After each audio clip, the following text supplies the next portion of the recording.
Today is November 10th, 2018. My name is Ann Lewis. I'm interviewing Richard Ray Perez for the Voces Oral History Project at the University of Texas at Austin.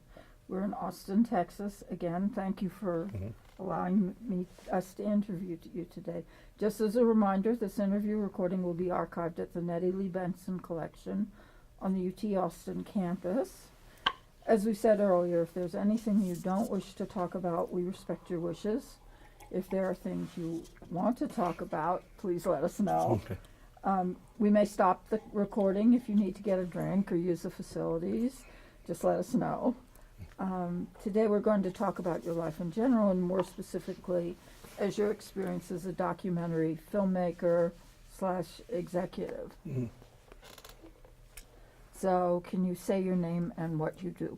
Sure. I'm Richard Ray Perez. I am a documentary film director, producer, and I also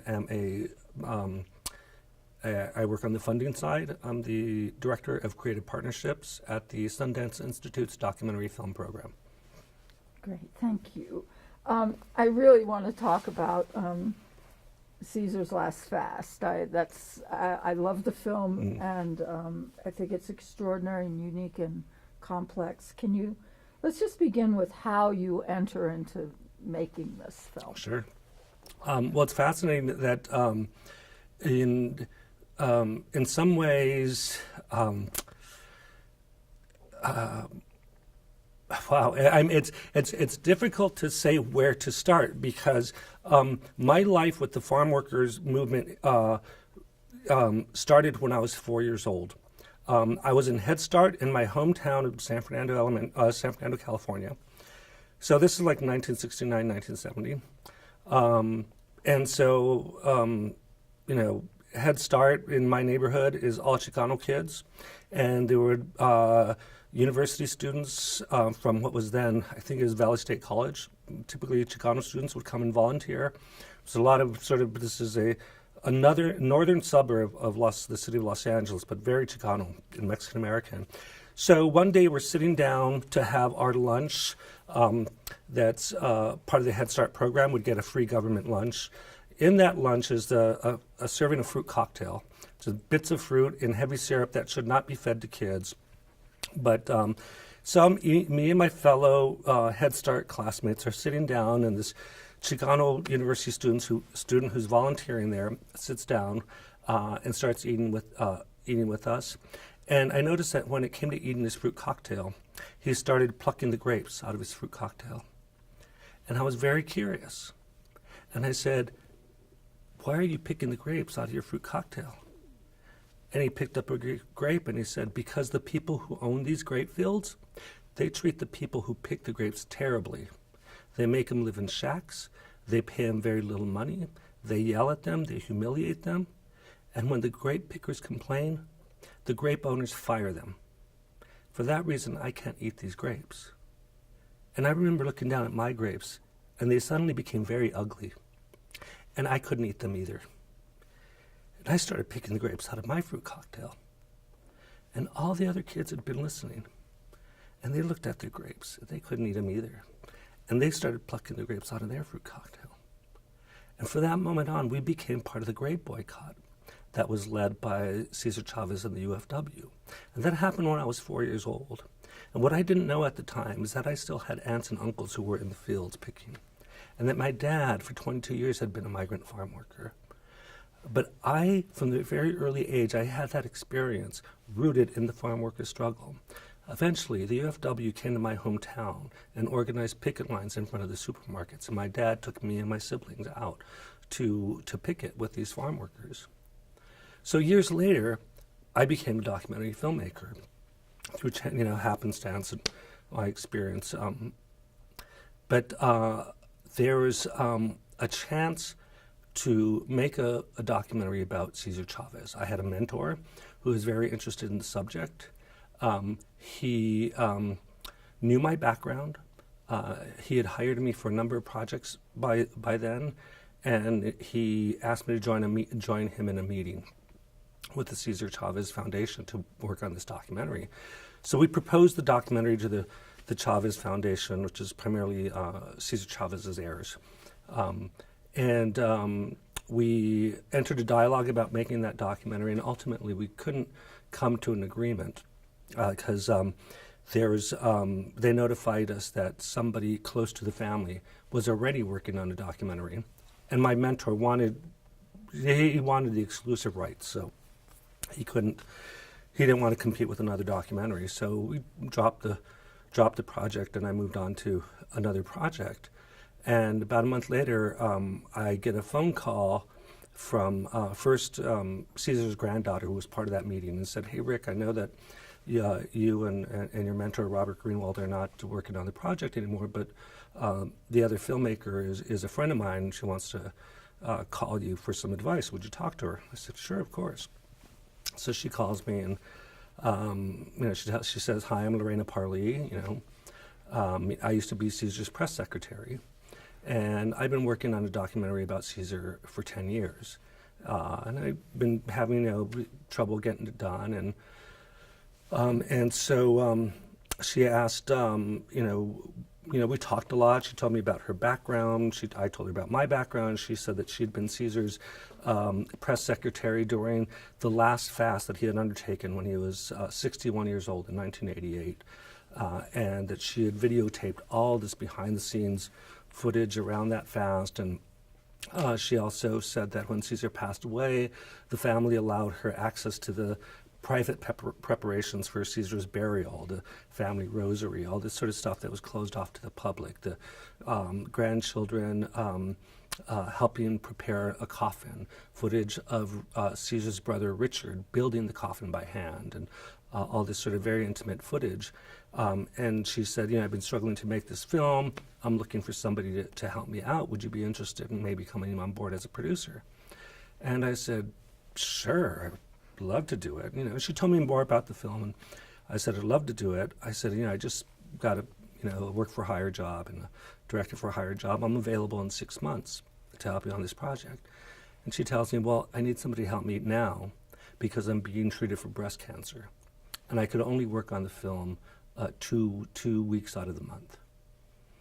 So I was obviously incredibly moved, and I said, I'm committed. I just signed a deal memo. I have to see this project, but in 6 months, if you haven't found anybody, call me and I'll work on this project with you. 6 months rolls around. I didn't hear from her. 9 months later, I get a phone call from someone. He's an elderly man. He says, "Hi, my name's Don Crail. I'm Lorena Parlee's stepfather." And he tells me Lorena passed away last month of breast cancer. And she left your name in her notes for us to contact you immediately to see if you want to finish her film. Do you want to finish her film? And that's how the project came to me.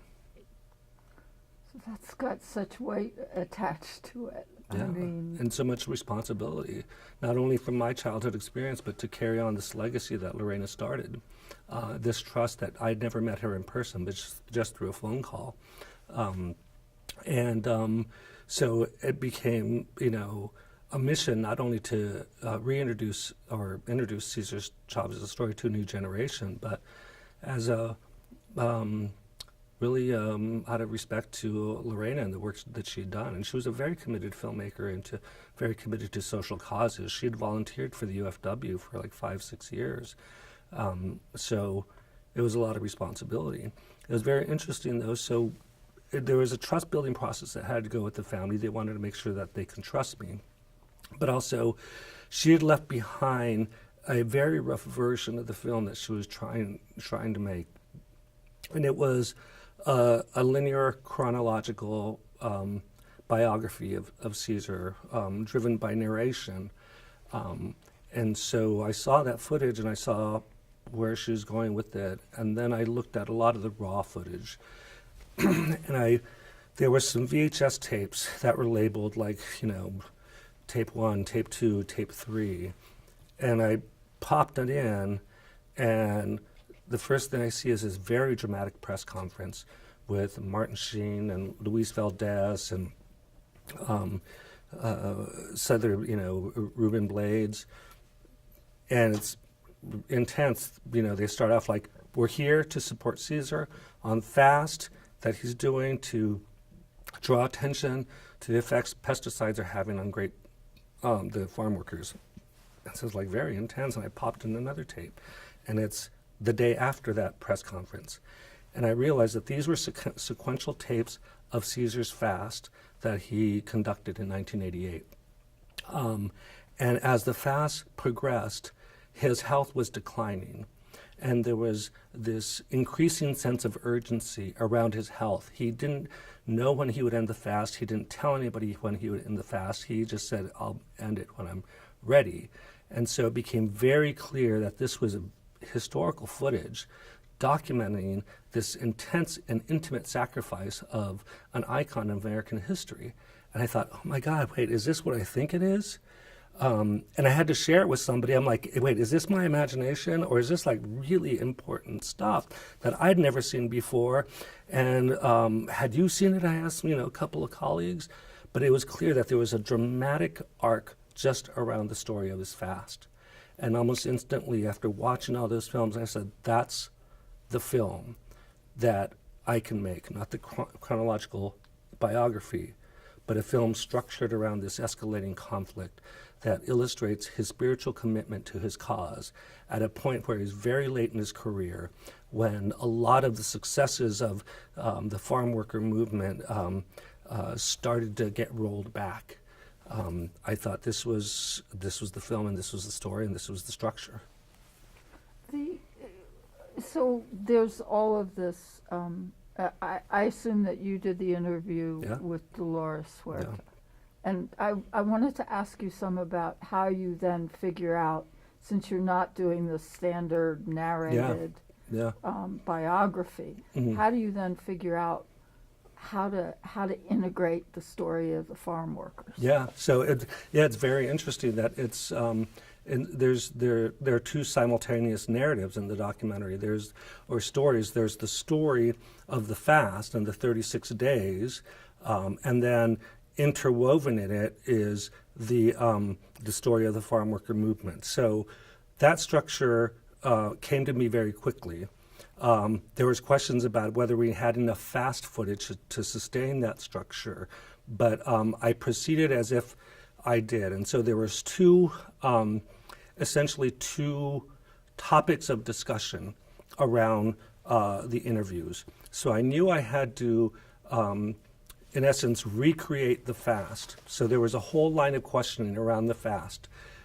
When I would interview somebody, I'd looked at all that footage, and I had generated questions around that footage, generated topics of discussion. So I knew I wasn't going to have an narrator.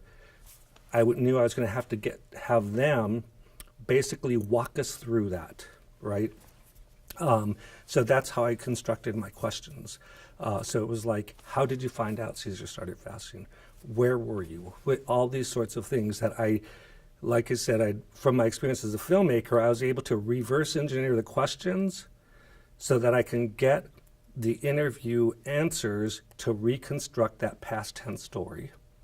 And also I wanted to reconstruct it in a way that felt present tense, right? So even though somebody said in the past, like, oh, but I'm glad he ended up living, I'm like, we can't put that. That's not going to make a cut till the end. It was like on day 10 when you walked in and he was lying there, were you frightened? And they're like, I thought he was going to die, right? And so it's very strategic on how do you engineer these questions to rebuild that story, to emphasize the suspense and the uncertainty and the sacrifice and the emotion. So that's just one thing to create the trajectory of that fast. And I knew that today many people were actually not familiar concretely with what Caesar did. So then there's a whole other story I had to reconstruct, and that is the story of the farm worker movement. And that was just very basics. It's like, what did you do? Tell me, and don't give me just information. Sometimes they give information, but tell me a story about when you did that. So there's an amazing story in the film that Luis Valdez talks about when they were sitting around and figuring out how to support and provide moral just moral support for the striking farm workers. Also, how to get some of the farm workers who were still working in the fields to join the strike. And he said, so somebody came up with an idea, why don't we build a shrine of the Virgen de Guadalupe on the back of a station wagon, and we park it alongside the fields. And so the striking farm workers could have a place to pray, right? But also it created a sort of a spectacle that the farm workers in the fields were very curious. And they would come out, what's going on here? Hey, they'd come, and then the strikers would try to recruit them to join the strike. And so rather than say, oh, Caesar used a religion and used spirituality, Luis just told that story. And that spoke for itself. And there's just serendipity in some of the best filmmaking processes. So Luis told us that story, and I thought, oh, that's just amazing. It's a beautiful story. And so we knew we were going to use it. We didn't know what visual material, we didn't have any, and what existed. At a certain part in the production process, if you have a budget, and I had some budget, we hired an archival producer who's just like, she knows where to look, right? And so she got some footage from, I think, the Library of Congress that was originally shot by NBC that was doing a story about the strike. And at the end of that news story, there is moving images, footage of women kneeling down outside of that shrine alongside that field, praying and singing a hymn in Spanish that is just lovely. And I thought, oh my God, this is just gold. So we knew we were going to tell that story and eventually bleed into that footage. Then in one of the last round of interviews, there was a former priest who worked with the farm worker movement, a guy named Leroy Chatfield. He started an archive of the farm worker movement where people were posting their stories and posting their film footage. And I reached out to him. I knew he was pivotal in the movement. So I reached out to him both to interview him and ask him what materials he had. And he said, I just came across this treasure trove of photographs that had been hidden away for decades. There was a photographer named John Lewis who was a volunteer with the farm worker movement and took all these amazing photographs. And he had never wanted to give those photographs away. He had just held on to them. They're so personal for him. Well, Leroy Chatfield told me, he's like, about a year ago, we'd lost touch with John, but about a year ago, we got in touch with him. He was destitute, very ill, living in a trailer, in trailer park.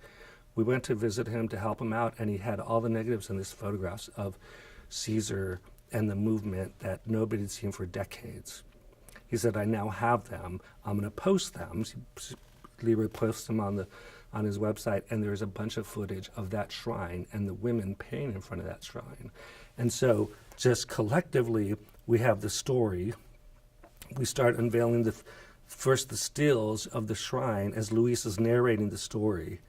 And then it evolves into the hymn of the live motion footage that the women are singing. And then the last sort of grace note is we had our composer basically reverse engineer the hymn so that the hymn starts earlier in the scene when Luis Valdez is telling the story, and the score is the hymn that then blossoms into real life at the end of the scene. That's serendipity, but that's beauty and that's grace, and that's so much more meaningful emotionally and powerful than if I gave you the information about. One of the techniques they used was to or in 1932, the Virgen was an important symbol.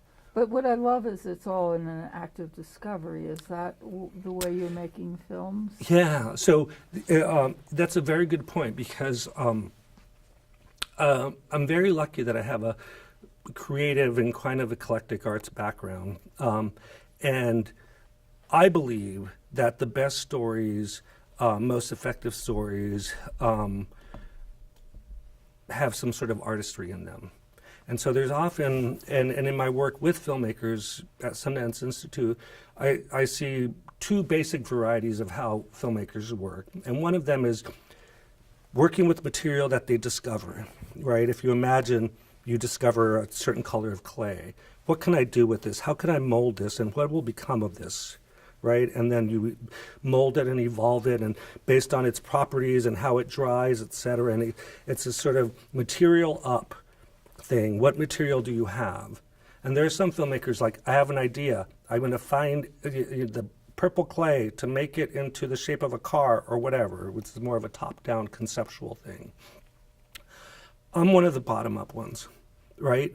And so that discovery, that if you look mindfully and you put these elements together and you try and experiment, that it adds up to something that's illogical but often more powerful, right?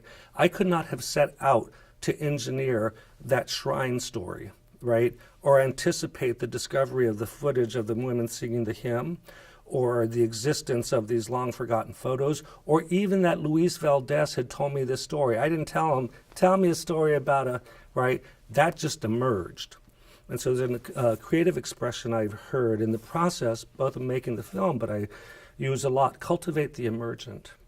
I am an idealist in that I believe in the power of art. And if you work as an artist, you're going to create something more powerful, unexpected, unanticipated, right? And that's how our art works. It's often illogical. You can't anticipate the emotional impact it's going to have. It's often greater than you imagine it could be. And that informed my approach to Caesar's Last Fast. Had I made something expository, really kind of what I would call from here down, a video textbook, if you will, it wouldn't have had the effect it has on audiences. I'm interested in a couple of things. Let me continue a little bit on this vein, and then I want to backtrack a bit. But so if I can just synopsize, sure. I would say it's an organic process. For me, creativity is an organic process, right? And that's just a distillation of the approach that works best for me, but one I think that resonates for me, even as an audience member, as a viewer. Well, I think it's interesting that you begin with the fruit cocktail Mm-hmm. and the visceral participation in that culture leading into making this film. Yeah. Does that continue to inform you as you make? Does your own cultural background continue to inform the film throughout? For this specific film or in general? And I would say for this specific film, yes, right? Because I know for me, I feel generally before I think. I would venture to say that most people do. That's just part of our biological evolution. That that our primal instincts of fleeing, fighting, loving, procreation, eating are operating before they have time for our more discerning intellectual faculties to process them and make sense for them. And there is, I think, a Robert Bresson quote that I love that another fellow filmmaker has used. He says that I want people to feel my films before they understand them. And so I think for me, what the power of film is that it makes you feel, right? It gives you a resonant emotional experience. And you can leverage that experience, right, in ways that are unexpected, in ways which I call you smuggle, an intention through the heart or the gut before it reaches the mind. And so, yes, that's where I find the power of film. That's how I work as a storyteller. These visceral, physical experiences, whether it's grapes, whether it's the passion or devotion of women sitting around a shrine, whether how it's responded to a woman who tells you she's being treated for breast cancer. That's the power for me of storytelling. I wanted to talk a little bit, we now have this film Dolores, Yeah. and Let me go back to that. So in other words, for me, I like to lead with emotion, right? Lead with emotion, and from there you have an audience. You make an audience vulnerable for other types of experiences, whether it's imparting information, elaborating a little bit more. But the power of story is the power of emotion. Okay, back to Dolores. Yeah. back to Dolores. Well, on this question of emotion, I mean, my feeling is that the son of a farm worker is who should make this film. Yeah, yeah. This particular film. Not that Cesar Chavez isn't all of our property in some way, but this particular very spiritual film, I can't imagine that many people being able to make it. Yeah. So I'm interested in the tie between you Yeah. as a Chicano filmmaker and this particular film. Yeah. And it's a question that the documentary field is becoming more aware of, and that is perspective and whose lens. And there's an analogy I like to use around the invention of the telescope. When the telescope was invented, astronomers got the idea, wow, let's take that telescope and focus it on a celestial body. And of course they look at it like, oh my God, there's detail, and wow, we got all this information. They're like blown away. And then somebody came up with the idea, well, let's take another telescope, position it someplace else, and focus it on the same celestial body. And what they discovered is they got more than twice as much information, that there is twice as much data by that repositioning of that telescope. And I think I like to see that, I use a metaphor that documentary filmmaking and nonfiction filmmaking, we're creating a nonfiction narrative of cultures, of societies, et cetera, that are informing people, right? But we've largely been seeing, or the construction of that narrative has been happening through one telescope. And so, because it's a resource-intense field, the people with the least economic power and the least resources are the last ones to get the tools. Fortunately, some of us are getting the tools. But that second telescope is vital. And that's not to say that we can't learn a lot from that first telescope, right?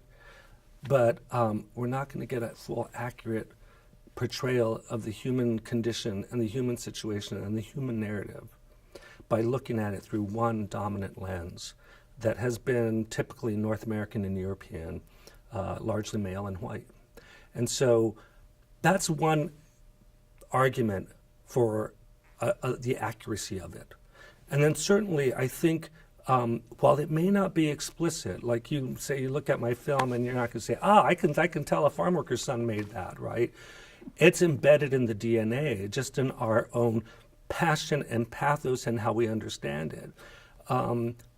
Partly there's that, there's this whole intense Catholic theme embedded in that film that I understand and I feel because I was born and raised as a Chicano Catholic. I know that ritual, that and that resonance. And admittedly, I'm no longer a Catholic, but I feel it, I know it. And I think that comes through in the film that may not be so obvious. So you're absolutely right that the storyteller is just as important as the story. Now, that's not to say that somebody from the outside can't see value, et cetera, that's been going on for years. And we have, decades of well-intentioned filmmakers who are compassionate and are telling and amplifying a story that otherwise would go overlooked. But there's a need for that other voice. Sometimes even the well-intentioned filmmakers, while well-intentioned, they could be reinforcing or actually doing a disservice to the people whose story they're telling. And so there's an example of a film that is about incarcerated Latinos they're in juvenile hall waiting to be sentenced as adults. They've committed some very violent crimes. So the story is their story, and a writer who goes in to work with them, etc. And it's all a very good film, but I thought, if somebody from within the community, and that film has gone on and got distribution, people, maybe millions of people have seen it, right? But if that story had been told by somebody else, maybe within the community, perhaps it would have been the mother's story. How difficult it is to raise kids when, one of the mothers was a domestic and a janitor and working out, and she's living in this crime-ridden neighborhood. She couldn't, and single mother, she couldn't possibly raise that child, and, all of that, right? That would have been a different story. But what happened is that story got made by a resourced filmmaker. That's the one that's going to get seen, and proportionally, the narrative of violent Latino children will be out there. It won't be countered by the mother's story. And so that's not just an example of perspective, but of proportionality and amplification. Right. So the other part is the political part to this documentary, and that for me is also profoundly moving. And it's really told through Dolores Huerta, right? That's your narrator for that in a way. Yeah. And I suppose Teatro Campesino. Dolores really drives. She was, the unsung hero and the co-founder of the movement, and a brilliant strategist, and an intense warrior. So why did you decide that she would carry the political part of the story? I think that just emerged from the interviews. It's like just talking to her, I'm like, she's the one. She was there at the negotiations. She was the one constantly talking to Caesar.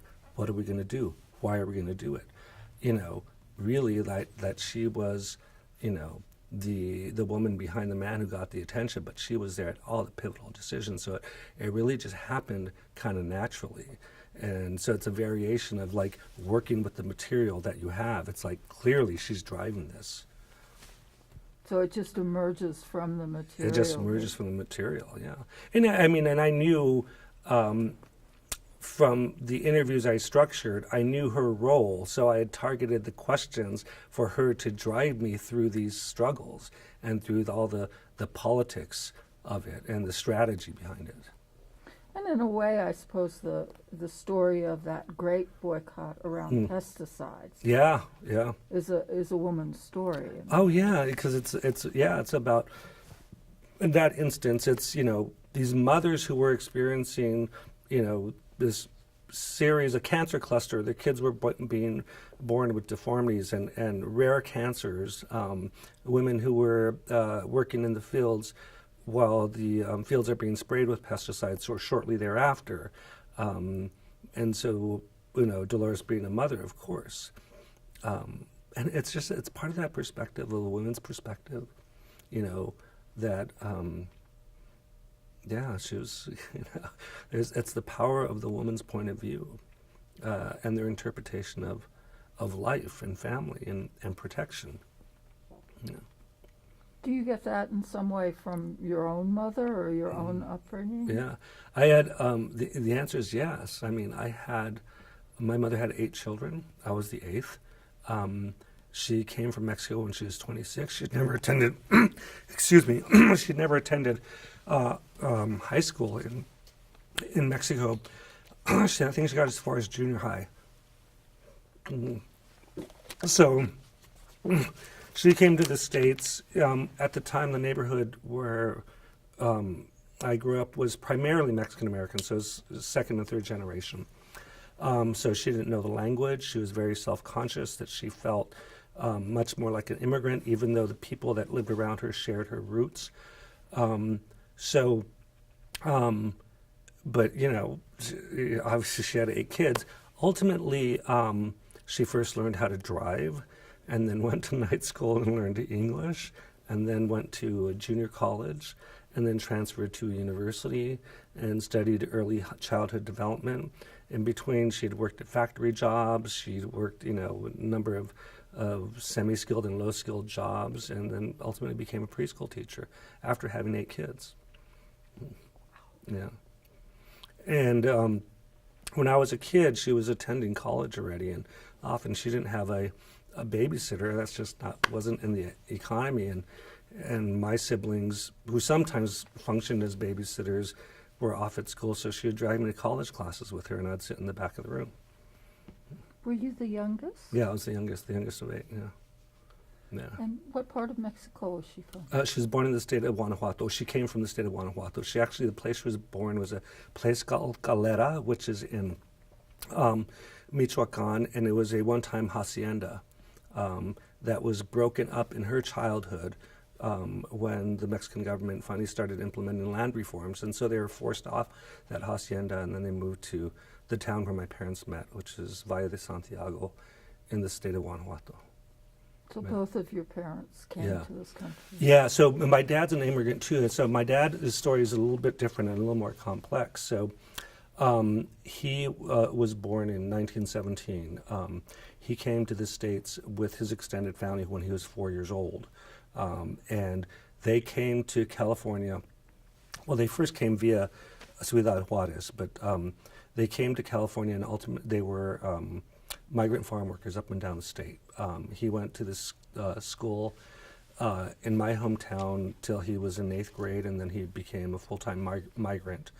When World War II broke out, his mom wanted him to not get drafted and pleaded with him to go back to Mexico. He was also the youngest of his family. So in 1942, he went back to Mexico, the town where they had emigrated from, which is Valle de Santiago. And so while he was in that sort of, draft dodge, self-imposed exile, that's when he met my mom, ultimately married her. They had kids. They tried to till some land that my grandmother had left behind.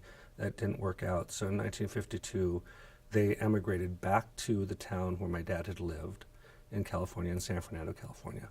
So my dad really, he was born in Mexico and lived there till he was 4 or 6. He grew up in California and then married in Mexico and returned to California with a young family, and then ultimately they had 5 more kids. So it's a more complicated story. Very transnational. Yeah, it's very transnational. But and so when he came back to the States in '52, he worked in some canneries and packing houses, and then ultimately got a job at the General Motors plant in Van Nuys, and where he was a blue-collar worker until he retired. Unionized. Unionized, yeah. So the real union benefits, they kicked in around about 71 or 2. There's like a big pivotal strike that happened at the Van Nuys plant that was sort of transformative in terms of labor rights for auto workers, and from that point on they got much better benefits. Yeah. Were Latinos discriminated against in the auto work in these industries? Not so much, but it's hard to tell because I was mostly a kid. I was already in 8th grade when he retired. I was 49 when he was born, so he was I was an older parent. So I never got the sense that they were discriminated against. He had a lot of Latino and Mexican co-worker friends, and obviously he got hired, and they got hired. So I think they just benefited from the post-World War II economic boom. But growing up in California, when he was a farm worker, though, he did experience a lot of discrimination that was very painful, and that scarred him for life. The swimming pools were segregated in Los Angeles. Mexicans weren't allowed to swim only on the days before they would clean the pools. The movie theaters were segregated. Mexicans had to sit in the balconies. Beaches were segregated. And he just had told us about the humiliating experience of going to school and having to hide to eat their burritos for lunch because other kids would make fun of them. It was very painful, and he was never, I don't think he really believed that American society would ever truly integrate or accept or assimilate Mexicans. He always warned us to be distrustful. That's very interesting, because I think an awful lot of parents would take the attitude of not wanting to tell their children about those experiences. Yeah. That's very courageous of him. It was, and then what happened at the same time is there were things happening in my childhood growing up that were reinforcing this distrust. I mean, before the current rash of, police shooting unarmed suspects, we had seen that and lived that in our neighborhood. And other simple forms of discrimination. So one night when my mom was coming back from her night class at Cal State Northridge, and I was in the car with her, the cops pulled her over and gave her a ticket. It was nighttime, and the ticket was because the tread on her tire was too low. And so when we got home and she told my dad and my brother, right, who was 17 years older than me, so he was already adult. They're like, that sounds like bullshit. But what we realized was there was a UFW boycott Grapes bumper sticker on the back of that car, right? And we're thinking, they came to the conclusion, why else? Like if she'd run a red light, yeah, you give her a ticket, red light. Speeding, tread on your tire that we can't see at night is too low. I mean, the cop should have just made something up. He should have said you were speeding, right? So there was, that sort of experience. And then when I was in 10th grade, we did an experiment where we sent me to a school out of my neighborhood, a primary, I was having some adolescent, acting up. So we got a permit to send me to the white high school, like 8 miles away. So like the first week in this school, I was in the honors English class and the only Latino kid there, and there was another African-American student there, and the class was overcrowded. And I remember a counselor coming into the classroom and telling the teacher, it's overcrowded, we got to take some kids out. And it was a honors English class. And I remember he scanned the room, and he looked, and he saw me. He's like, okay, you're coming with me. I'm taking another class. And it wasn't until, I didn't see it as a race thing or as a form of discrimination. So they took me to the counselor's office. They're going to reassign me. I told the counselor, because I wasn't assigned to that school, my records hadn't arrived. I'm like, no, I know I'm state identified gifted. I know I should be in that class. Call my junior high. They'll give you the, she, went and did her homework. Like, yeah, you're right. You belong in that class. And so I came home that night and I told my mom and my brother-in-law, who was also an adult, he's like, that doesn't sound right. How can they just single you out, right? And clearly, the only, except for the African-American student, the only, kid of color, and you're the first, because I remember distinctly, it was like, you're coming with me. And, as a 10th grader, I wasn't quick enough to do the math. My family did the math for me, and they're like, that ain't right. And, when I was probably in 8th grade, the police accidentally shot an unarmed Little League baseball player friend of ours, and they gave the parents $10,000. gave them $10,000 to buy him off. I mean, that was everyday life. The kid had just graduated from high school. He was in our Little League. We knew him growing up. He got a job at GM. It was like he was off the blue-collar dream. The police followed him home, thought he was doing something wrong, and shot him dead in his parents' driveway.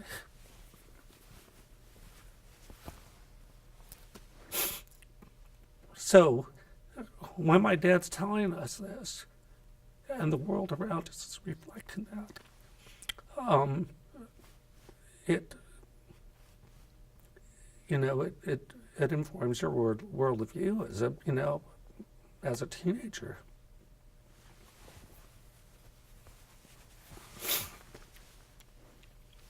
Yeah, Kenny Ramirez. He was a really popular, charismatic kid. He didn't go to university, but he had the blue collar dream. He got a job at GM. He had just become a dad.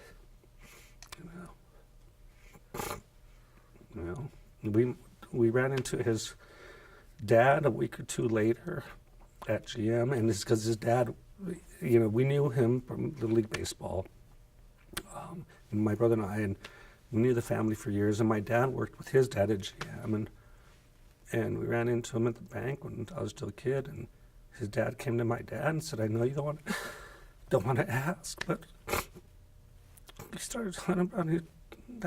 He said they're going to give us $10,000. As an adult, you're like, what the fuck? The parents didn't know enough to sue them and bring a lawsuit or anything. And well, they probably couldn't imagine. yeah, it was just, that's, when I think back on it, that's like,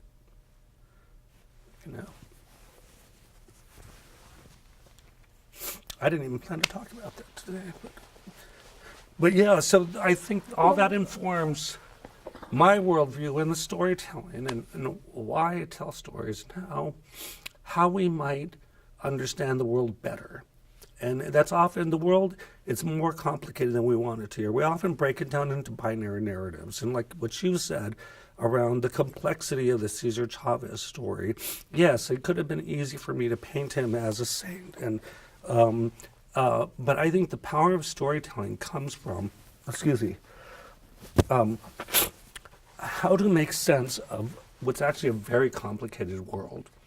That these complicated interactive social forces, economic forces, etc. And storytelling helps us make sense and get to a place of wisdom and transcendence. The best storytelling does. And I always advise filmmakers I mentor, is like, ask the complicated questions. Don't tell me a story that I know how it ends, an oversimplified story. I had a mentor who has a wonderful quote, John Else is his name. He says, all the easy films have already been made.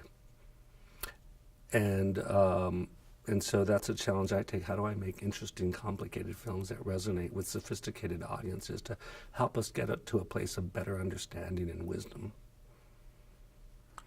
When you think about your audience for something like Caesar's Last Fast, Yeah.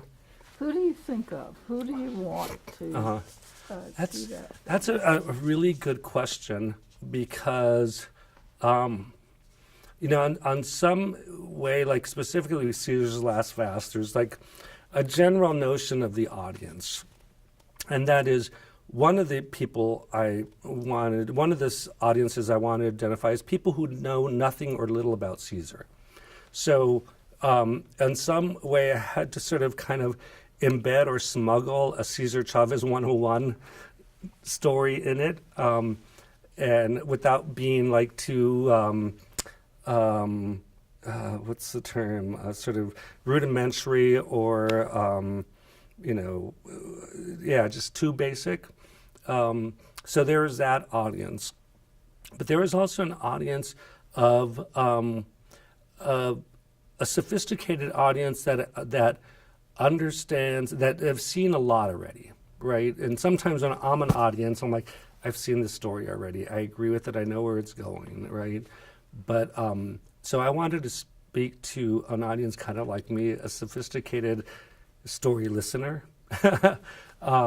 So that's part of the reason I was determined to make that structure, that nonlinear or the braided structure or the checkerboard structure that we might call it, determined to make it work, because I had some funders initially come to me and like, oh no, we want the simple biographical chronological narrative with the narrator. And I'm like, I don't want to do that. I can't do that. And in fact, that film had been already made. Ray Tejas, who's here today, made Fight in the Fields.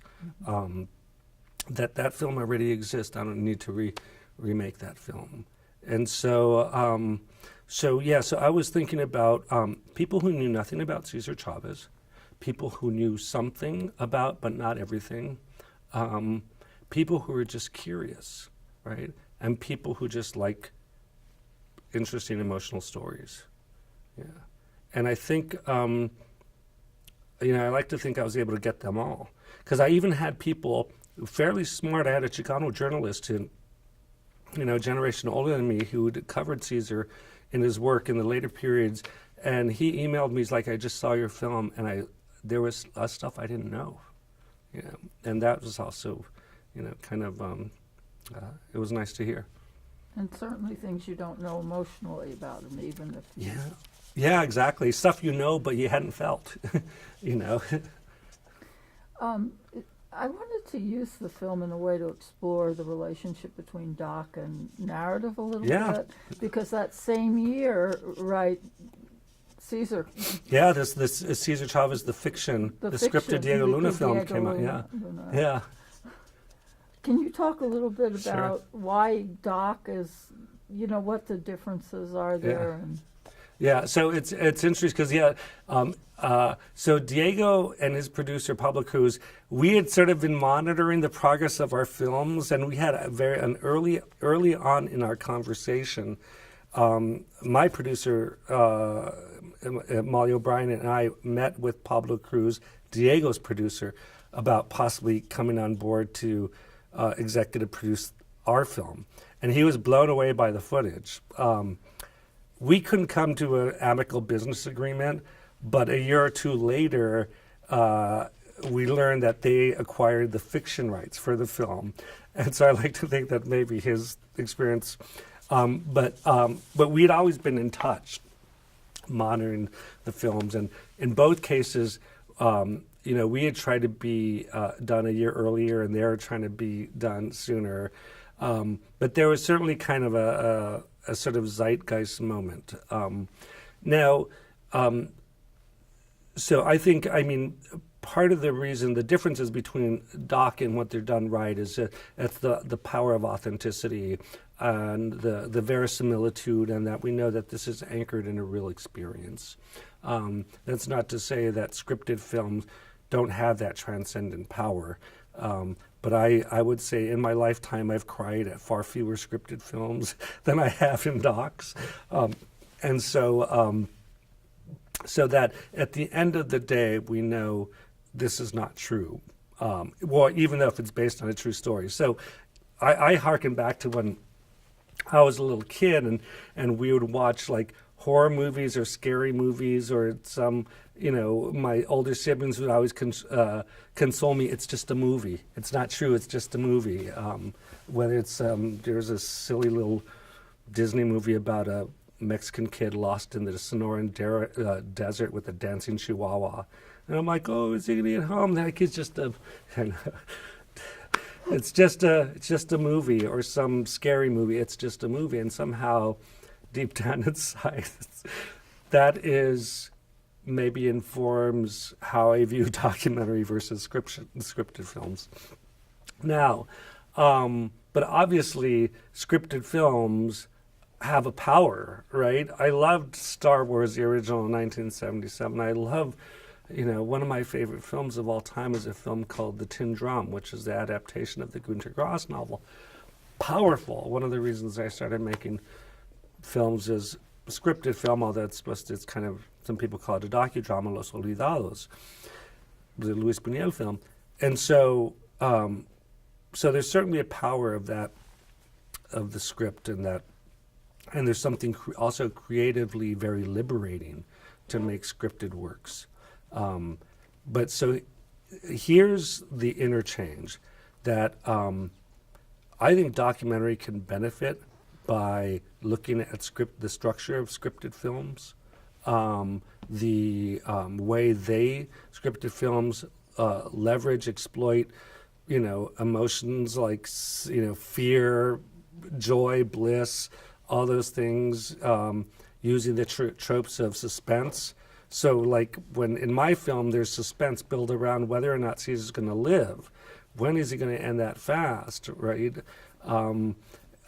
I was already embarking on that film, on that structure, informed just by the scripted stuff I saw. The interview technique I used with interviews where I had a camera on track that were tracking, somebody as they're talking. That light bulb went off when I saw an episode of the HBO series The Wire. a very dramatic moment in the first season when these kids are sitting around on a beat-up sofa in the middle of the projects, and they're just bantering back and forth, and it gets to a dramatic moment. I just noticed the camera move is very dramatic. And I thought, how do I want to mix up my interview stuff?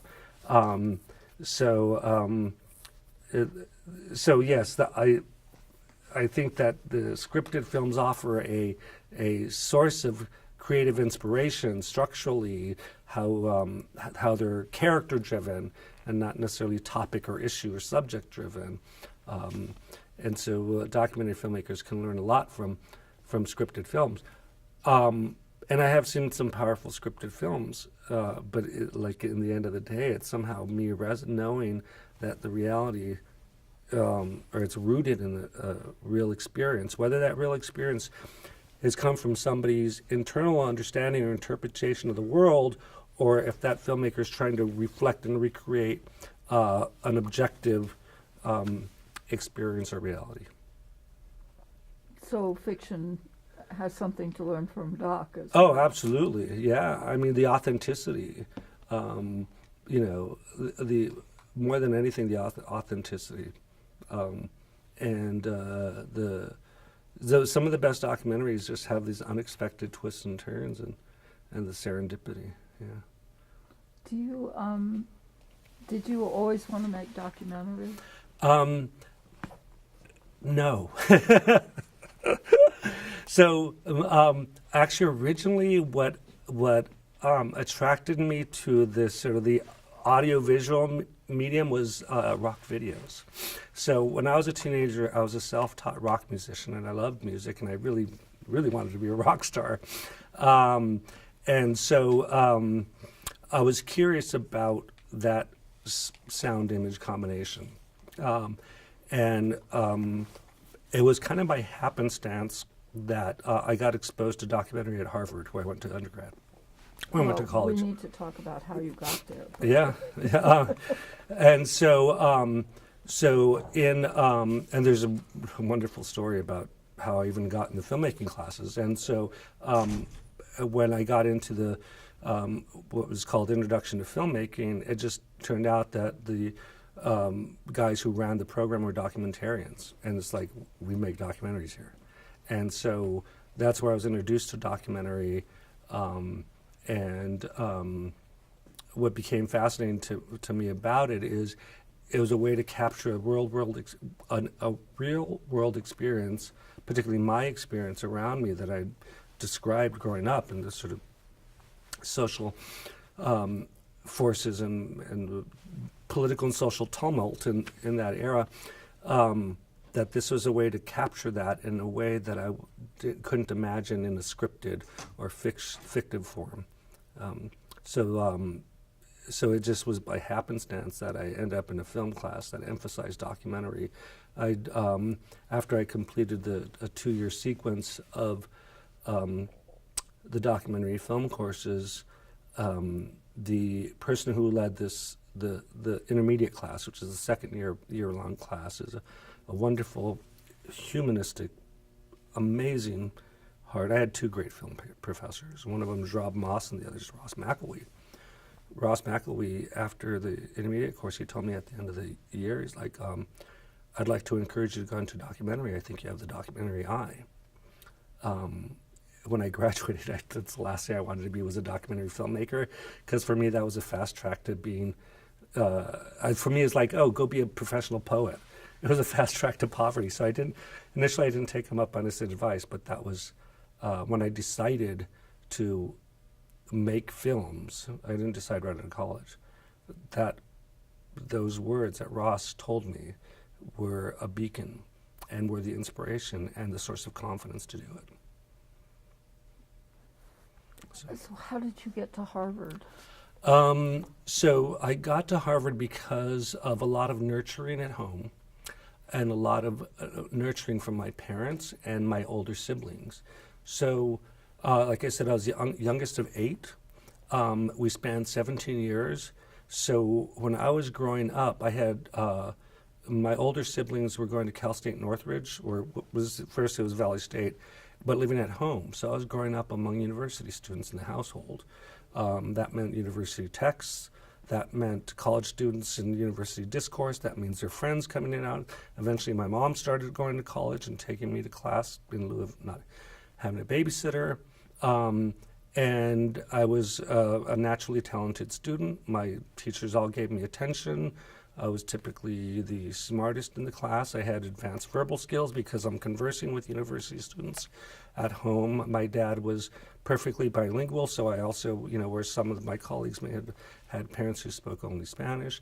My dad, having grown up in the States, he knew that the ticket to the middle class was an education. All 8 of us went to university.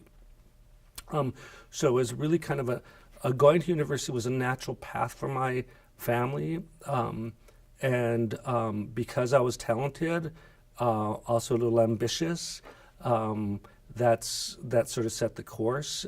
When I was about 7 years old, one of my oldest sisters, the one sister who didn't graduate, she dropped out like after her sophomore year and got married, but she got married to somebody who went to the who then, after she was married, they moved to Cambridge because he went to the Harvard Graduate School of Education and got a master's there.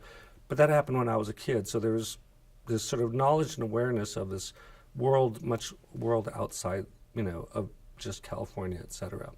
So my teachers took a lot of attention, because I was clearly, my parents were always curious about my grades and meeting with teachers, et cetera. I was ambitious, and I think it was sophomore year in high school, Princeton recruiter came to our campus, and our college advisor made sure that the recruiter spoke to all the top students, and there was like 3 or 4 of us, and I was really interested and curious about the world out there and traveling far. I think I was just curious about the world, and curious about the world. I think on some level, I knew I was gay, so I wanted to explore a world outside of San Fernando. I knew that there was a possibility of really discovering who I was out there in a way that, had I stayed close to home, I may not have. And so I applied to Harvard, Princeton, USC, Cal State Northridge, and I got into all of them. Wow. Yeah.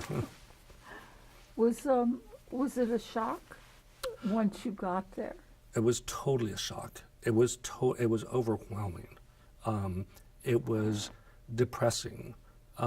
So, while I was one of the brightest, if not one of the brightest kids in my high school, I was now thrust in an environment where I was with literal geniuses.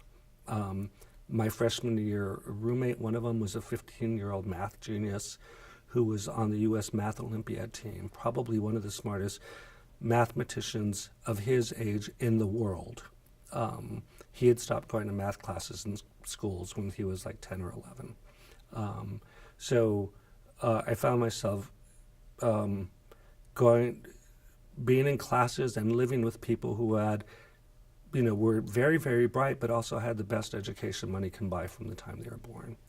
So between that, well, I was just as smart as them. I didn't have the same academic preparation as they did. So it took a lot. It was very discouraging. It took a lot to catch up. And then at the time, Latino students were a very small percentage. I think maybe 5% had self-identified as Mexican American or Chicano. I grew up in an entirely Chicano neighborhood. The one time I did try going to that white high school, I had that experience. After that year, I moved back to my neighborhood high school. So it was, there's the classic syndrome of culture shock. There's academic shock. All of a sudden I was real brave. I wanted to travel all over the country, right? All of a sudden I wasn't so brave. But I stuck it out. I wouldn't quit. I just stuck it out. I was just like, no, I'm not going home. I'd go home in summers, and a couple of summers I didn't go home because I would get jobs. But I'm like, no, I am finished. No. As persistence, yeah. And so I ultimately graduated cum laude. And the field was called Visual and Environmental Studies, basically visual studies, environmental design. So, and that's where the film department was housed. So. What did you think you were going to do after Harvard? When you were graduating, yeah. what were you thinking you would do for a living? So I wanted to go to LA and work as a film executive in independent scripted films. So like read scripts, greenlight scripts. That was my aspiration, to greenlight independent scripted films. And I did the rounds. I did all the interviews. There weren't any sort of diversity programs at the end. I didn't know how to network and capitalize on. There's a whole Harvard mafia that controls a good chunk of Hollywood that I was never part of, because I wasn't part of it at Harvard, and I didn't know how to tap into it there, nor did I know how to tap into it here or in LA. So for years, I tried doing that and basically went nowhere. I ended up in what I would call a series of Plan B jobs. First was in a newsroom, a local newsroom. It was the CBS affiliate in LA, and I got that job because my oldest brother was a cameraman there. And then I got a job at a budding television network that was only on the air like 4 days a week at that time, called the Fox Broadcasting Company. This is before Fox News, right? But they had primetime programming Thursday through Sunday. So I got a job there carrying and schlepping tapes. Eventually, I transitioned and became a unionized technician. And I got paid pretty good money, all right, but it wasn't creative or intellectually satisfying. And I did that for a couple of years, and then they laid me off. Then they brought me back after they laid me off, because Fox had just bought a series of cable stations, and per the FCC license, they had to just keep programming on them 24/7. So they needed people to basically load tapes and monitor these satellite feeds. So they brought me back to do that, and I would do that from like 8 p.m. to 3 a.m., and it was brainless stuff. It was reruns of The Partridge Family. It was the 700 Club, the evangelical TV show, and then infomercials. And I was doing it for a third of what they had been paying me. So I'm sitting there one night, and I could tell myself, I'm like, my brain, I'm dying here. My soul is dying. I did not go to Harvard to do this. No, I cannot do this anymore. So that was about the time of the digital revolution, like the year 2000, when there was the first wave of desktop editing systems, the first wave of prosumer cameras, and I just quit my job and I said, I'm going to make a film.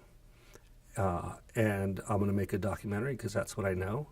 And that's what Ross McElwee had told me. I had the documentary eye, and I don't have to wait for a script or permission.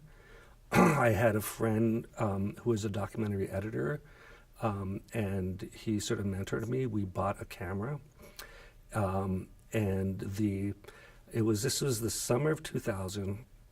The Democratic National Convention was coming to LA, and it was shortly after the IMF protests in Washington. So, Washington's in Seattle.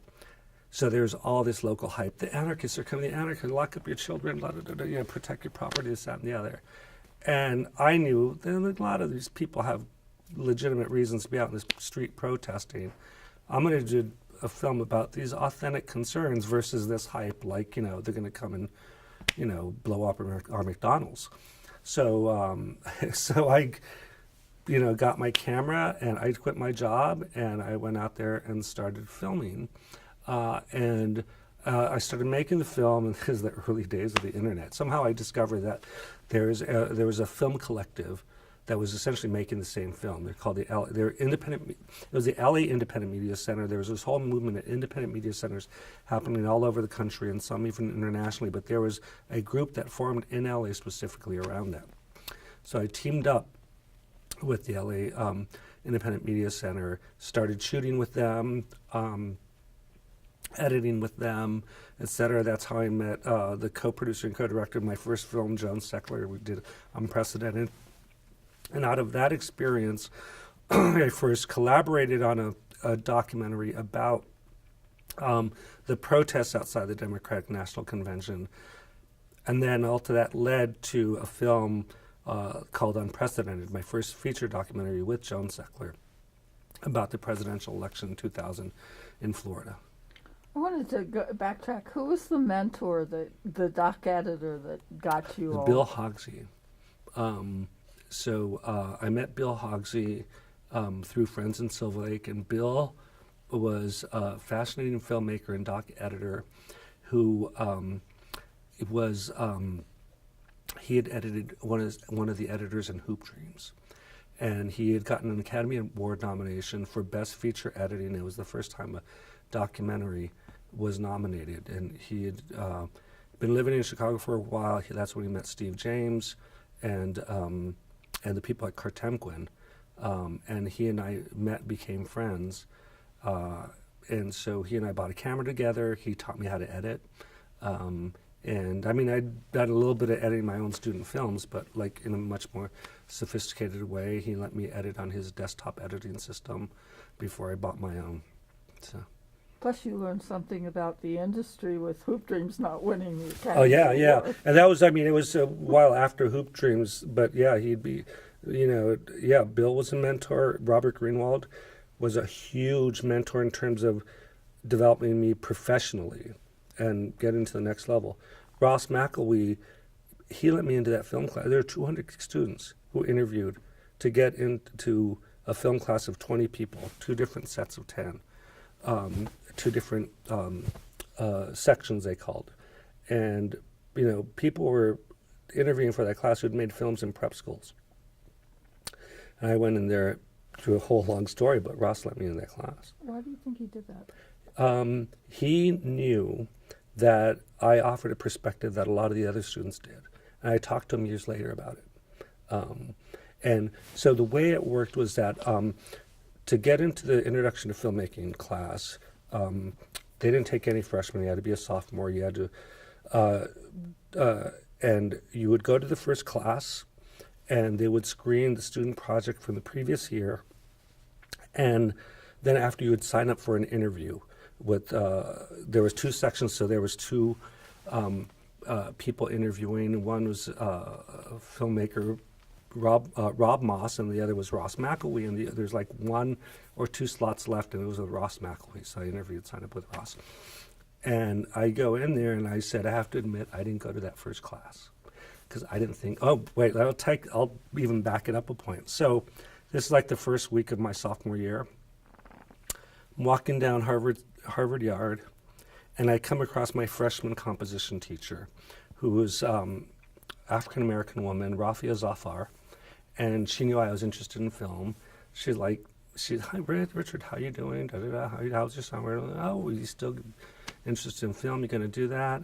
And I said, yeah, but I know there's a filmmaking class. I don't think I'm going to get in. I didn't show up for I had no confidence. I didn't think I would even try. She said, I want you to go sign up right now, and you go over there. Who cares if you didn't go? You go over there.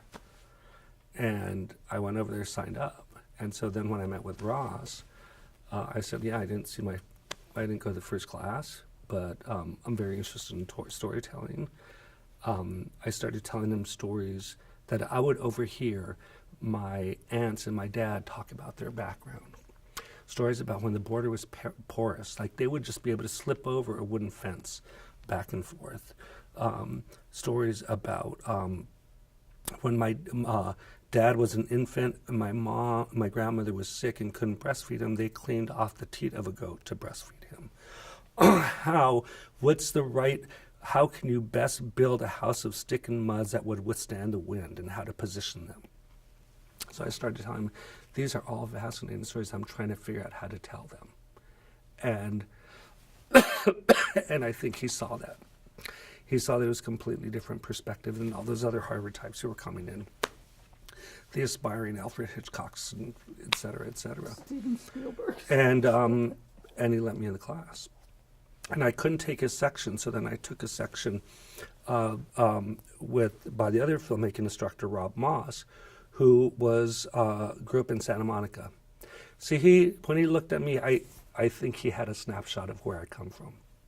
So even though I was shy and overwhelmed because I'm with these like prep school kids, and some of their kids are producers in Hollywood. So he was really supportive instead of just writing me off as like the poor kid, the affirmative action kid that they let in, this, that, and the other. And so between those two, first of all, I had the experience of compassion and support. And then secondly, they're amazing filmmakers. Mm-hmm. They make films with heart. And that ultimately, we talk about emotional filmmaking and authenticity. I was very lucky to have those guys, and not like the Hollywood type screened it, the scripted stuff, but where if you know their films, in particular, I'm thinking Same River Twice, and then, Sherman's March and Time Indefinite. It's like those films are reflections of very special people who live with heart. And I think that's in some ways embedded in how ultimately I like to tell stories, whether I'm telling them on film or telling them in person. I had the wonderful pleasure of, as an adult, years later, going back to both of them and saying, first off, when I showed up in your classroom, I had no idea how far I had come from San Fernando, from my parents' background.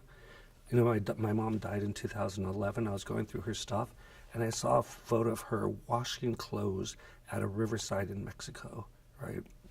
Scrubbing with a rock. I thought, fuck, sorry. That's a long place to go. And I said, so Rob, I saw that picture.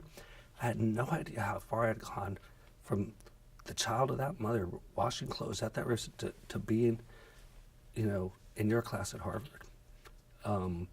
It was a wonderful moment to be able to express gratitude for their compassion and guidance.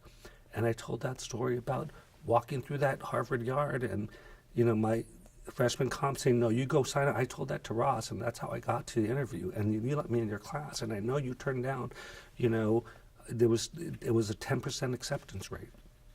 I know, because I knew other kids in my dorm who were interviewing to try to get in and didn't get in, and you let me in, And so there would be no Caesar's Last Fast without Rob and Ross. Or Robert Greenwald. Or, I might even say, one of the questions I know that came in there was like, who are the mentors? Kara Murdy's. Kara Murdy's discovered Caesar's Last Fast through the Sundance Doc Fund, funded it the first time I applied, took me into the labs, and then hired me at Sundance. So I've been blessed with having these amazing, people open doors for me. With the, so in a way you had a fairly easy way into funding, or a lucky way into funding. Yeah, a blessed way. A blessed way, yeah. Much better put than I would. Yeah, it still took 7 years to get Caesar's Last Fast made. That's I tell you. what I want to talk about. And I tell you, and it's still, to finish it, we still had to borrow money. Oh, it wasn't pretty. It took us 7 years to make. We applied to Sundance the first time for, it had been Sundance, the film festival, the 2013 festival, didn't get in. Raised more money to edit more. Submitted for the 2014 festival. We got in, but we submitted a rough cut, but we didn't have money to finish. We were $100,000 short. And so we had to, and we went everywhere. We're like previous funders, and some of them like, oh, we just gave out money, we can't give out any, oh, we'll give you a letter of support. This is, by then Kara had moved from Sundance to the Ford Foundation. Kara gave us some money. It didn't close the funding gap, but she wrote us a check first time I asked, and she's like, of course, because she was a big supporter at Sundance. It was, and so it still leaves me a little bit bitter to this day about, some of the excuses we got for not getting funded. when we were in this home stretch. And at that time, it had been years since a Chicano filmmaker had a film in the U.S. competition at Sundance. It had been years. And I went to people in our community. We couldn't get support.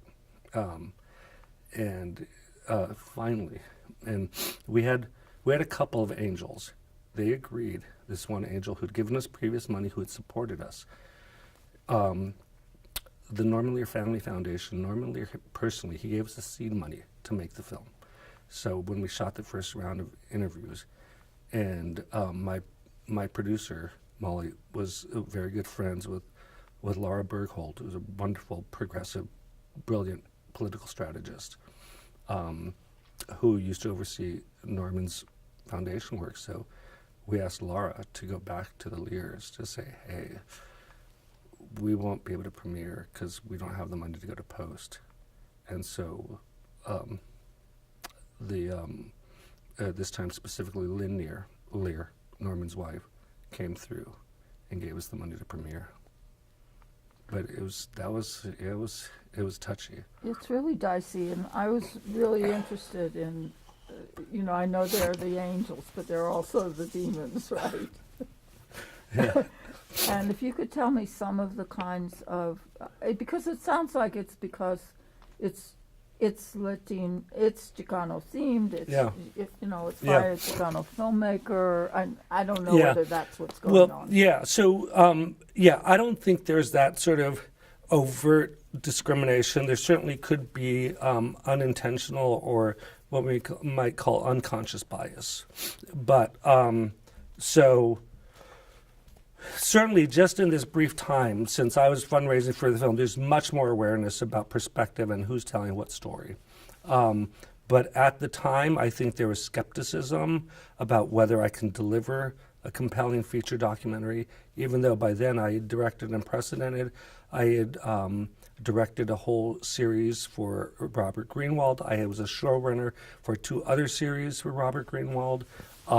That I clearly knew chops. I was hiring directors to direct series. But there were some funders who didn't believe in me, right? And whether it was the color of my skin, I don't know, but I know they funded filmmakers with less experience than I had on films of, probably less important topics to American culture and maybe globally. And sometimes you can feel the bullshit through the decline letters. I don't like to say, my first place to go isn't because to say they're not funding me because I'm Chicano. But on the flip side, right, I've seen funders fund, like I said, filmmakers with less experience than I had for less interesting films and films that were less successful and not as interesting. I would venture to say that working on the funding end, I think the funding world is more aware of it now, but there's certainly part of it that operates like a clique funding a clique. That there's some insider filmmakers who are connected and have no trouble accessing funds, and there are insider funders who like funding their friends. I think it's also hard to get funding for labor films. And I think it's for me it wasn't so much I don't think the topic. It was there was some skepticism that these people viewed it as a historical film. It's past tense, and I think that's really a mistake for a number of reasons, right? I mean, obviously, we got to know history so we don't repeat it. But also, filmmakers of color are doing a lot of historical films in past tense still because we're just now getting to tell our story and our history. For decades, white people have told us. So these funders have come to people of color like, we know that, so it's familiar already, this, that, and the other, right? Well, because you guys mind our fucking stories, right? And so when you guys get it from our perspective, you're like, oh, it's, it's not as current, not as relevant, not as urgent, right? But it's like, that's what you get when you only fund one telescope, to use that metaphor. So a lot of it I got was that this was a past tense historical documentary. We're looking for films of contemporary relevance. Yeah. Yeah, that's a contradiction. Yeah. So that was a big one. Some of those, the unsaid is like, I don't know if he could deliver because I wasn't in the clique yet. Yeah, it took me 7 years to make that film, and it shouldn't have. And it makes me think long and hard before I embark on making another film. And I started another film, and I tried to build on the successes of Caesar's Last Fast and all the first name relationships I got in those funders. And I got a lot of no's. I got a lot of stand in line and fill out the application when I knew they were giving out discretionary funds to other filmmakers. So I don't know if it's ethnicity or race, if it's relationships, being in the clique or not the clique.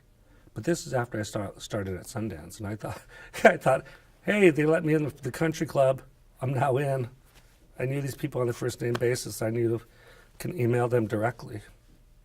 You're never really in. It's all background, I think. Yeah. So. I was, this kind of brings me, this whole question of the lens, and I love your metaphor. I think it's a wonderful metaphor. It's a very neutral metaphor in a way, but it's very good. I was wondering, one of our questions is what you thought of the Ken Burns World War II debacle. Oh, yeah. And how that hit you at the time. Yeah. It's right on for the activists who pointed it out. Right on. Now, I don't know Ken Burns personally. I don't think he had intentions of overlooking our history of the contribution. I don't think, I think he's an amazing cultural asset and an icon. And what he's done for the documentary field in this country is phenomenal, right? And all of that stuff. But it's a big example of what we now called a blind spot. It's easy to write off activists and say, oh, they're just complaining this, that, and the other, right? No, I think it was a pivotal moment in how we understand who tells the story, who tells whose story. More importantly, who gets funded to tell any story, right? All the above, And I don't think the effect has been big enough, right? So now, yes, PBS got a slap on the wrist, and poor Ken Burns is going to think twice who's going to interview or not. But what it pointed out to me, it's like, okay, you know what? It's time for us to tell our own stories, right? Because nobody else, either other people aren't going to tell them, or they're going to tell them through their lens and their telescope, etc. So we got to tell our own stories. We have to empower our own stories. We have to break from the dependence of those external forces and gatekeepers that we rely on for the resources to tell those stories. So, for example, even the Cesar Chavez film, I got a pittance of public broadcasting money for it. And ultimately, it was so small, we got an offer from a private broadcaster. We gave that money back so we can end up on. Now, that's a shame that public television could not come in for what was just over 10% of that budget, and they wanted all the broadcast rights. And when I went back to them for 5 years to keep asking them for money, the answer was no, no, no, no. And so finally I gave it back, right? I believe in the public square. I believe in public broadcasting, but I didn't have a good experience with them. And I don't know if I would go back to that. tried going back with another project, and that's when they said, fill out an application, go to the end of the line, and jokingly I called them public assistants. The problem ultimately is there aren't enough resources, and so if there aren't enough resources for all filmmakers, who's going to be at the end of the line, right? Or who's going to get less money, to make their films because their communities are less important. So all that is, the Ken Burns experience is absolutely vital because it was the first sort of seismic event around perspective, who tells whose story, about unconscious bias, right? But ultimately I see it on my side. Well, there's, really well intentions to diversify who gets funded in a field of limited resources, right? It's often the filmmakers of color who are underfunded. And there are other reasons for that, right? And sometimes, the excuse of, the story feels familiar because it's been done already. We've been mined and exploited, etc. Our stories. Sometimes the artists are still emerging and developing, and they're emerging and developing is because we've only accessed the tools more recently. I was lucky. I went to Harvard. I got exposed to mentored by some of the best filmmakers in this country of their generation. I got a Sundance grant. I went to labs or whatever, right? Most filmmakers aren't going to have that experience. If they don't arrive at that place already, that's an excuse for them not to get funded.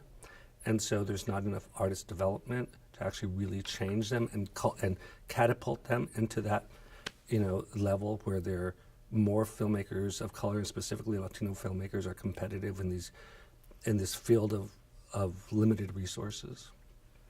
Why are the resources limited? I mean, we're talking the independent field, first of all. Yeah. We're not talking the commercial. Yeah, well, I'll tell you, the commercial field is looking, I think, less diverse than in the independent field. Part is our economy. I mean, so we don't value, in this country, we don't value the arts as much. So in the United Kingdom and Scandinavia, they have different funding models. I think there's just a reflection of our values in this country. We value capitalism. Everything else is based on philanthropy. We're at the whims of the philanthropists, mission goals, etc. So, it's an inequity. It's a reflection of it's a reflection of income inequality that exists in our country. It's a type of inequality around filmmakers who gets to make the films. Let me make clear, there's a big seismic shift now around who's telling whose stories, because I just had a conversation with the Latina filmmaker who's telling me these big funders that I know who turned me down for my film, right, want to do a film about, this change maker in Honduras, and they are looking specifically for a Latina filmmaker. That's a seismic shift. 5 years ago, they would have been going to, anybody in their clique, right? Anybody who they work. So that's hugely different, so it's changing. So there's a certain power in Latino art. Well, I think what it's, I wouldn't say, well, obviously there's a power of Latino art, and there's an relevance to us telling our story and all that.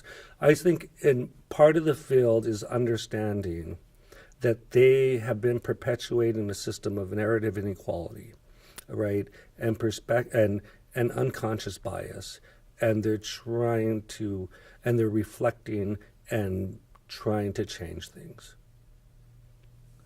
So let's talk about some of the things that I know you're involved in, some efforts to begin changing this. Yeah.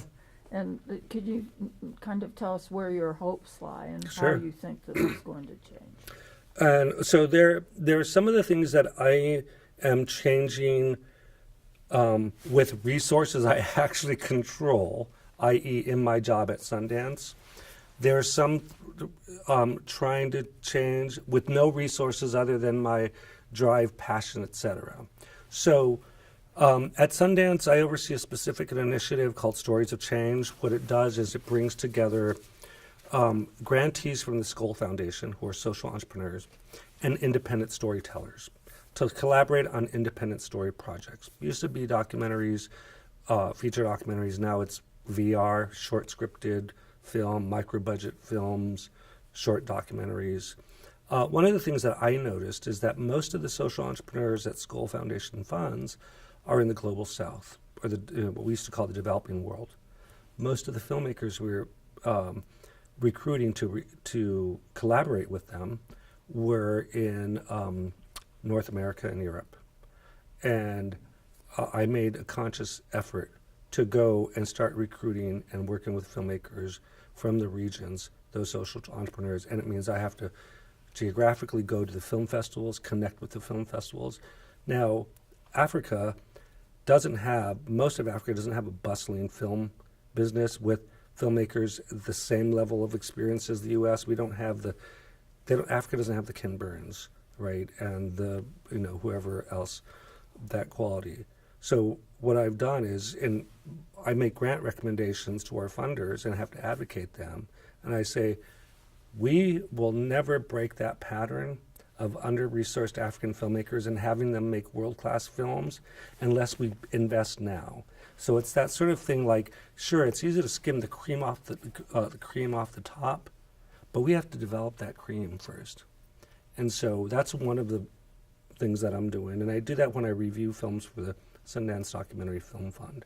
It's like anybody could skim the cream off the crop. Can you identify talent and help them get to the next level, right? Because otherwise you're like, oh, not good enough, don't make the grade. That's bullshit. That's part of the problem. Mm-hmm. You're perpetuating the problem of inequality. So I'm doing that specifically with African and Indian filmmakers, but because I have the resources in the funding that we have at Sundance. How did you make that shift from making films to funding? How did you get in there? Yeah. So, in my... So I've always had this sort of this awareness that making a film and making a living are two different things. And I discovered that after I made my first film, Unprecedented. After Unprecedented, Robert Greenwald then saw how he could make documentaries to affect change, and he started his company, Brave New Films, and he hired me. And so first I was a director on a project, then I became an executive producer for a series. So I developed a set of skills in that track that helped identify stories that I don't just direct, helped develop and evolve the stories. So somebody, had hired directors for the series and were like, okay, let's find the 5 environmental topics and then come up with them. Like, what if we looked at it this angle? What if that? And develop them and then oversee the budgets and send them on. So I had developed a sort of executive set of skills around storytelling, independent of the concrete going out there and doing that. And so, after I started my relationship with Sundance, when I got the Sundance grant, the Documentary Film Fund for Cecil's Last Fast, and then went through the labs, they needed a consultant to do a weekend workshop at one point, and Kara Murdy's hired me to do that, and then there was a job opening at Sundance. And I told Kara I was interested in it. It had some of the things that I had done for Greenwald related, so she hired me to oversee this set of activities. The main one that became Stories of Change. And that's basically, how I did it, and sort of started overseeing the Stories of Change Fund in a way that was informed by my experience as a grantee, by my experience as an underrepresented filmmaker, but also my experience around how I see and feel film, like we were describing from the emotional sorts of things. So it was just an opportunity that I seized and applied the learnings that I had experienced as an underrepresented filmmaker. It's very interesting. You were talking about this whole global South question, Yeah. like getting even out of this country and Yeah. talking broader. Yeah. Well, and and that's because I am lucky to oversee that. But at the same time, it's very tough. It's like, I led for 4 years. I led a documentary edit and story lab in Beijing, in China. I was developing art independent filmmakers in China. Now I was now overseeing film projects in Africa, India, etc. It's very tough because I see a need in our backyard. That is with U.S. Latino filmmakers. And often funders think Latin America, right? Oh, we're funding Latin American filmmakers. I'm like, no, that's very different, right? The population of U.S. Latino filmmakers, we're the immigrants, we're the refugees, and it's a very unique cultural and class experience that story needs to be told. And up until recently, a lot of funding organizations weren't distinguishing between Latin American filmmakers and U.S. Latino filmmakers.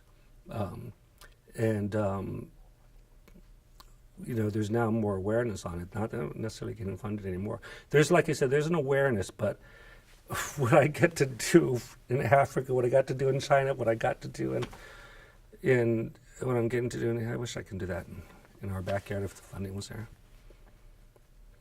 Can you talk about some of the other kind of newer initiatives that are going to move, particularly U.S.?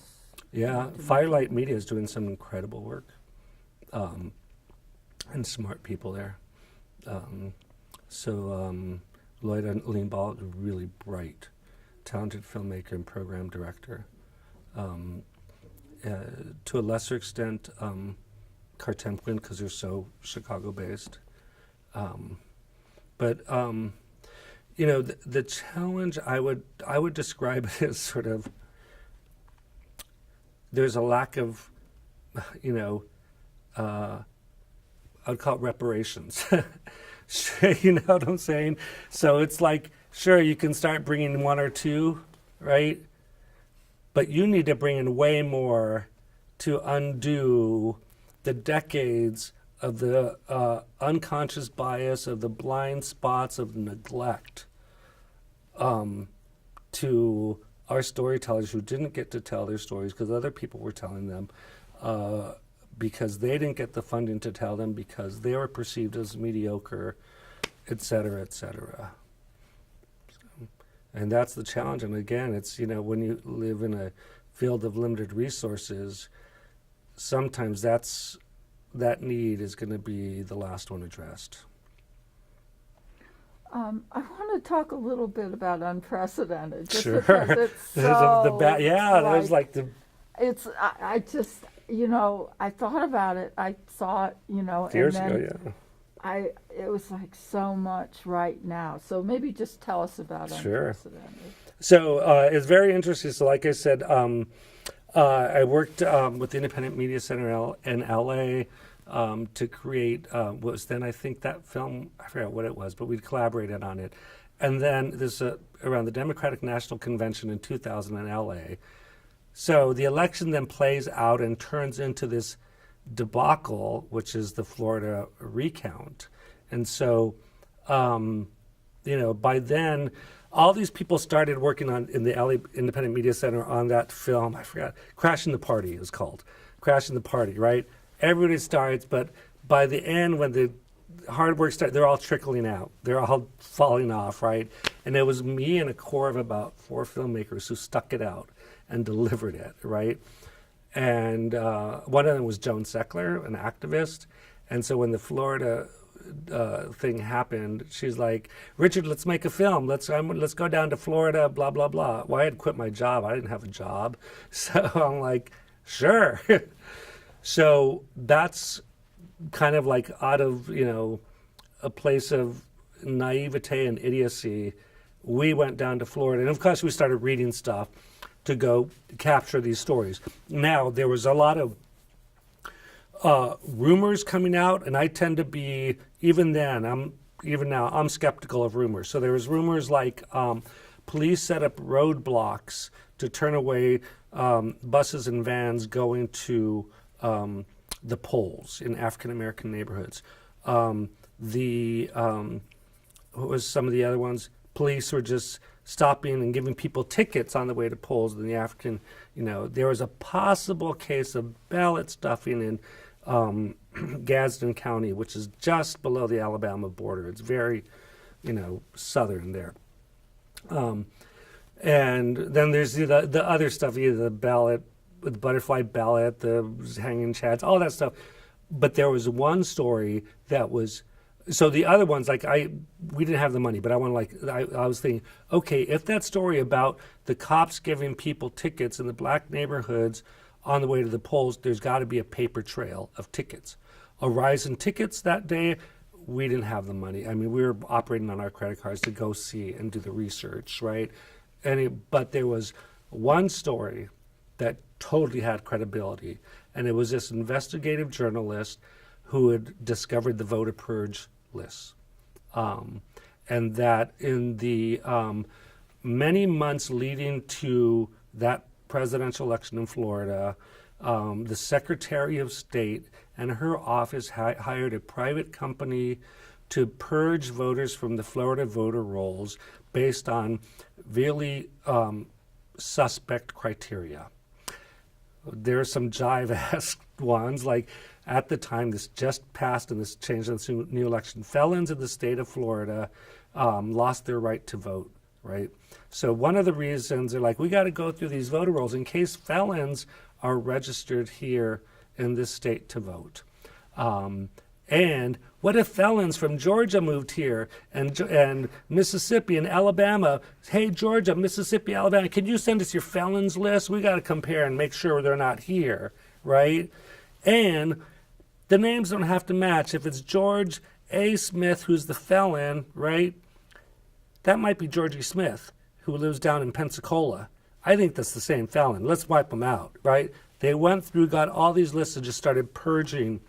And this investigative journalist found the emails, he found the lists, and he found some of the letters from the local elections office saying, because the Secretary of State's office was saying they don't have to be exact matches, right? If the birth dates don't match, if there's a missing middle initial, let's assume that person is either a felon or for some reason can't vote in the state, and you purge them.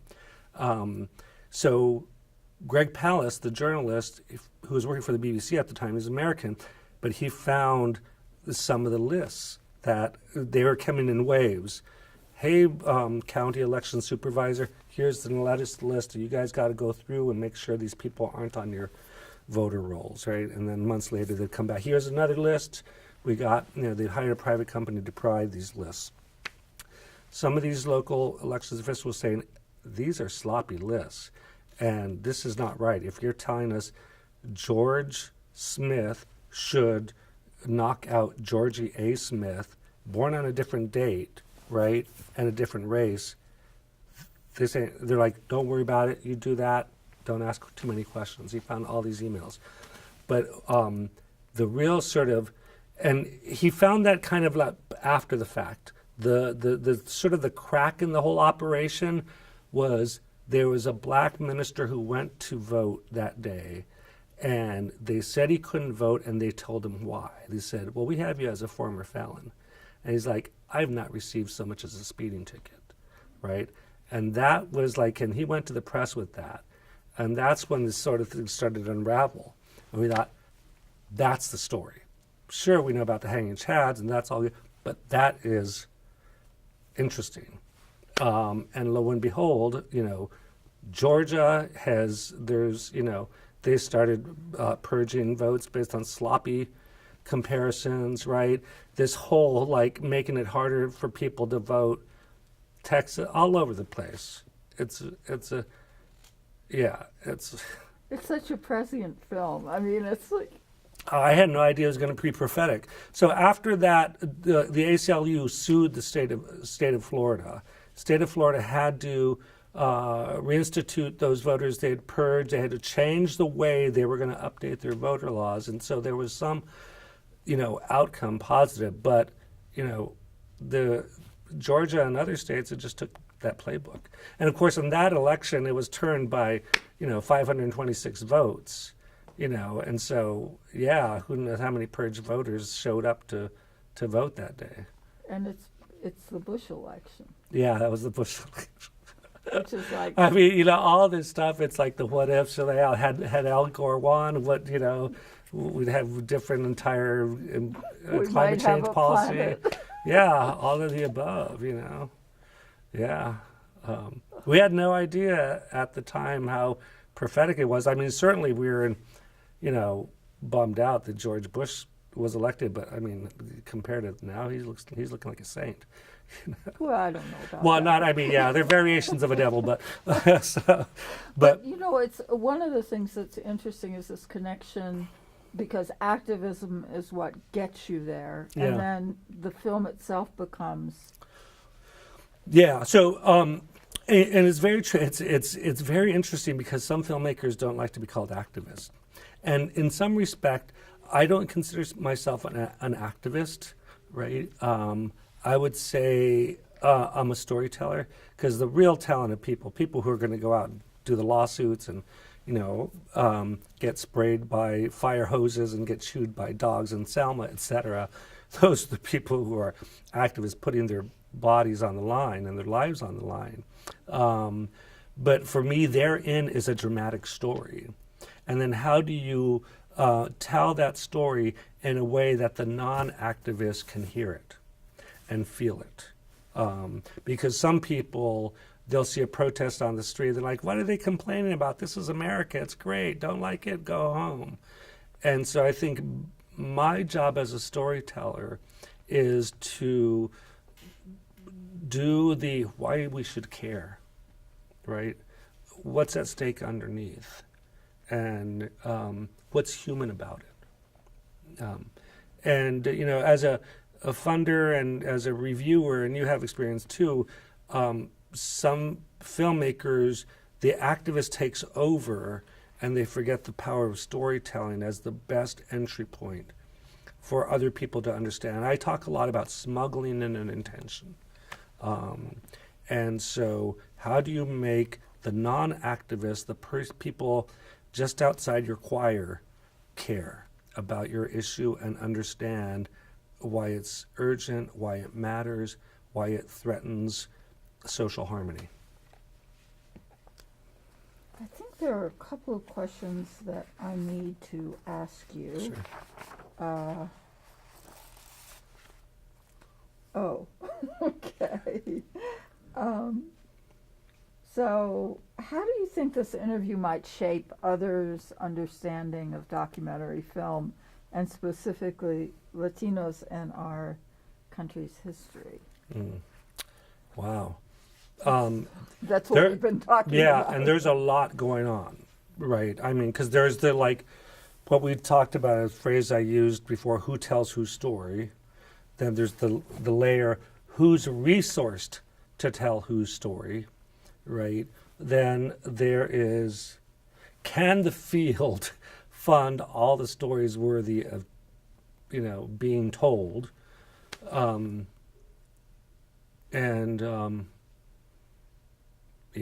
why should we tell? I mean, first of all, there's a little bit, and I don't want to use this as a cop-out, that can't be fixed, because if somebody has to tell a story, they're going to tell that story, whether they're going to not feed themselves, whatever, etc. And that's great.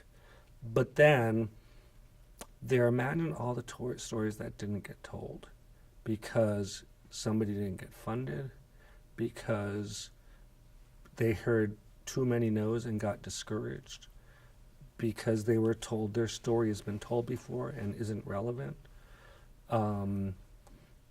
That's a sad cemetery of dead potential. Then you think about the storytellers who stopped telling stories because it just wasn't sustainable, right? Because making a living is vital, and telling stories is a luxury. I often say jokingly, people say, when are you going to make another film? right? Or why aren't you making more films? And this is kind of tongue-in-cheek because, my dad worked and my mom worked, but I say, I grew up poor. I don't want to grow old poor. And so the reality is that there's a class barrier most of the time to sustaining a documentary film career. On one very sort of cynical part of me tells these filmmakers, don't do it unless you absolutely have to. And like the Caesar's Last Fight, I had to do that one. I mean, it was just like finishing Harvard. Fuck, I wanted to drop out and it was so hard, but I'm sorry, I'm not giving up until it's done. And similarly with that Caesar's Last Fast.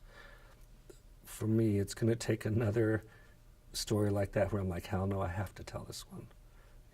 And so part of it is it solves itself, but the system, it's a system that's part of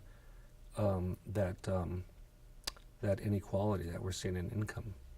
So it's like a what I call narrative inequality, the inequality of the creation of social assets, the inequality of creating our history and our present. So part of the job that Latino filmmakers have is like, are we going to address that inequality? What can we do to dismantle it? Some of it just by telling stories, but then there's the field thing, like how do we understand the system itself and try to disrupt that system? So. Do you have another story that you feel is compelled about? Can you talk about that at all? Another story. Is there something that you just really need to make a film about? Yeah. This is an aside, in a way, but it's also a call to action. So one of the things that I've been exploring is how can Latino business leaders, the new and emerging Latino philanthropic sector support storytelling in a much more structural way. And when I've talked to some people about that, they often talk about as entertainment. Oh, that's the entertainment thing. And I'm like, no, actually, this isn't about entertainment, because they immediately start talking about, returns on investment. And they think, they're like, go to Sony Studio, or how can I get my money back? And like, no, this is actually not about trying to get a return and invest or whatever, that whole shit people conjure up with entertainment and red carpet and celebrity. This is in some ways deeper, more important. It's about who we are as a people, as a nation, what our story is, who gets to tell it. It's about the creation of cultural assets. And until we think of it differently in our leadership, civic people, business people, or whatever, Latino filmmakers are going to be dependent on these external forces of funding that, albeit, are becoming more enlightened, but they're so competitive. They're so competitive, right? That even somebody like me has trouble getting funding. And I've had all the privilege, filmmakers could possibly beget. So imagine the emerging filmmakers. Imagine the filmmaker who needs more nurturing and artist development. Imagine the filmmaker who's telling a story, but that white Americans think they've heard it before. So, are we going to contribute to that cemetery of stories that were never told, and filmmakers that never were, and our narrative that will never be told? So we have a choice we can keep knocking and asking for the same handout. We can build all alternative structures of funding and support, but they take resources. And so who's going to commit? I know they're Latino business, the money's out there. It's just who's going to decide, that this is important. Are you going after those people? Part of it is access. Yeah. Uh-huh. If I get the introductions, hell yeah. I know how to phrase it in a systemic way, right? It's not like, hey, I got a film, fund it. It's like, no, we need to support a movement of storytellers working in a variety of forms, whether it's feature documentary, short documentary, scripted, VR, podcasts, right? How each of those stories fits into the world, right? What's an intent it has? Is it to normalize our stories and integrate our stories into the national narrative or the international narrative? Is it to affect a specific policy around immigration? There are any number of ways that you would look at a storytelling portfolio and what its intentions are and its aspirational impact. And they don't always have to be these sort of like direct impact over the things. There are subtle, even just the beauty of a cultural event is a celebration of a community and their richness. That doesn't have to mean go change a law to do this, right? There's so much richness out there that we're not capturing and amplifying. Are there questions? Oh, I have to do this. Are there questions I did not ask that you? Is there anything else you'd like to talk about? No, it's fascinating. I didn't expect to cry. You're a fantastic person to interview. Thank Wonder. you. Thanks. Do you guys have anything? No? Good. Thank you. All right, so thanks. much. Yeah, I can't think of anything. You know, let's turn off. Yeah. I'm incredibly moved. I just No, thank you so much. Yeah, thank you. I mean, it's there's a lot to talk about in this field.